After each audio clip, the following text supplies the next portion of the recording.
আমি কৃষিকাজ করি, শুরুর থেকেই আমি বাঁশি বাজাই, বিভিন্ন ধরনের গান।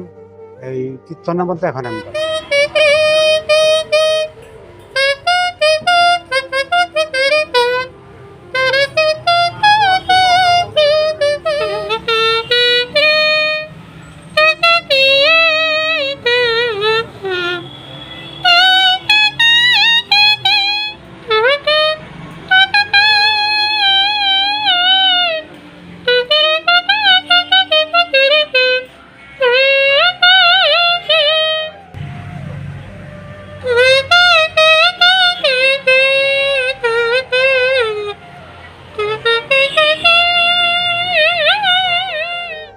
পাতার বাঁশিতে হৃদয়ের সুর, রায়গঞ্জের মাটিতে এক অনন্য শিল্পীর গল্প। চারপাশের গাছপালা, পাখির ডাক আর গ্রামের সহজ সরল জীবন। সেই প্রকৃতির মাঝে প্রতিদিন এক অন্যরকম সুর ভেসে আসে। না কোনো দামি বাদ্যযন্ত্র নয়, একটি ছোট্ট সবুজ পাতাই হয়ে ওঠে সুরের জাদুকাঠি। আর সেই সুরের শিল্পী হলেন বগ্রামের সাধারণ কৃষক সত্যরঞ্জন সরকার। চাষের কাজ আর ছোট্ট চায়ের দোকান চালিয়েই চলে তার সংসার। জীবনে অভাব আছে, সংগ্রাম আছে, কিন্তু সেই কষ্ট কখনো তার মনের সুরকে থামাতে পারেনি। ছোটবেলা থেকেই গানের প্রতি টান ছিল, কিন্তু বাঁশি কেনার সামর্থ্য ছিল না। তাই প্রকৃতিকেই আপন করে নিয়ে গাছের পাতায় খুঁজে নিয়েছিলেন নিজের সঙ্গীতের ভাষা। আজ সেই পাতার বাঁশিতেই কখনো ভেসে ওঠে ভক্তিমূলক কীর্তনের সুর, কখনো পুরনো বাংলা গানের আবেগ, আবার কখনো বাংলার লোকসংস্কৃতির মাটির গন্ধ। তার সুর শুনতে দূর দূরান্ত থেকে মানুষ ভিড় জমান চায়ের দোকানে। চায়ের কাপ হাতে বসে অনেকেই হারিয়ে যান স্মৃতির ভেতর। গ্রামের মাটির গন্ধে মেশা সেই সুরের আবেশে ছোট্ট ছোট্ট শিশুরা বিস্ময়ে তাকিয়ে থাকে। একটি সাধারণ পাতা কিভাবে এত মধুর সুর তোলে। কেউ মোবাইলে সেই মুহূর্ত ধরে রাখেন, কেউ আবার চোখ বন্ধ করে অনুভব করেন প্রকৃতির স্পর্শ। সত্যরঞ্জনের সুর যেন মানুষকে কিছুক্ষণের জন্য হলেও ব্যস্ততার পৃথিবী থেকে দূরে নিয়ে যায়।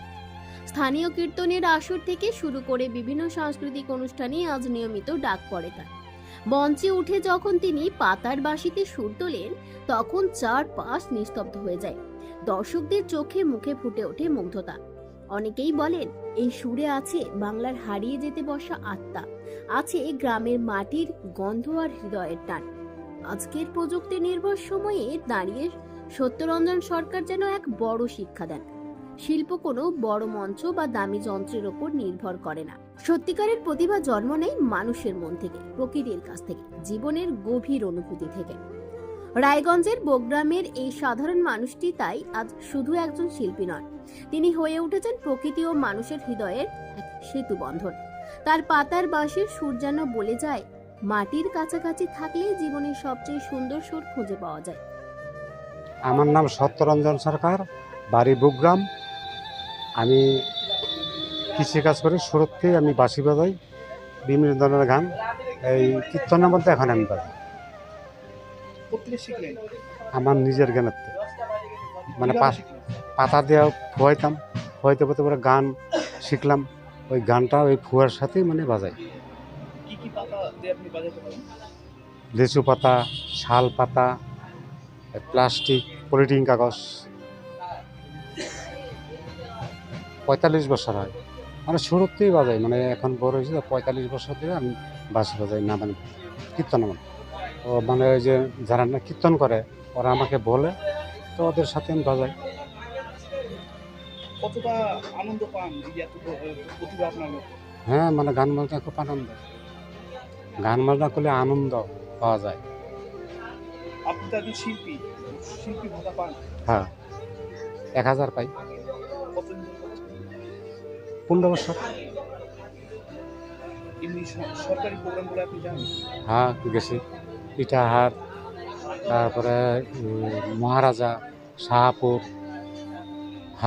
হাতিয়া স্কুল, মানে অঞ্চল আরও শিল্পীরা আছে, ওরাও যায়। একখানে যায় আমরা বাজাইতাম, ওরা অভিনয় করতে আমরা বাজাইতাম। রায়গঞ্জের বাইরে কোথায় যান? হ্যাঁ, রায়গঞ্জে বুগ্রাম রেল স্টেশনে যে কীর্তন হয় ওখানে যাই, দেবপুরি। এটা থেকে আপনার আর্থিক কোনো ইনকাম হয় না, আনন্দ করি। ইনকাম মানে কেউ কেউ টাকা দেয়, কেউ আমি তো আর চাই না, চাই নেই না, ওই দলেরাই দেয় আর কি। যদি কেউ আপনার সাথে দেখা করে বা যোগাযোগ করে, কোথায় আপনার বাড়ি? অ্যাড্রেস তো ওরা আমার বাড়িতে আসে, কোথায় আপনার বাড়িটা? বুকলাম। আপনি এমনি কি করেন? এমনি চায়ের দোকান কি করেন? হ্যাঁ, চায়ের দোকান করলাম। আর আগে তো কৃষিকাজ করতাম, এখন চায়ের দোকান করি। রুটি, তারপরে ঘুগনি মুড়ি এগুলো বিক্রি করি। চা আপনার কি কে আছে? আমি আছি, আমার বউ, আমার ছেলে, আর 2টা মেয়ে আর ছেলের বউ।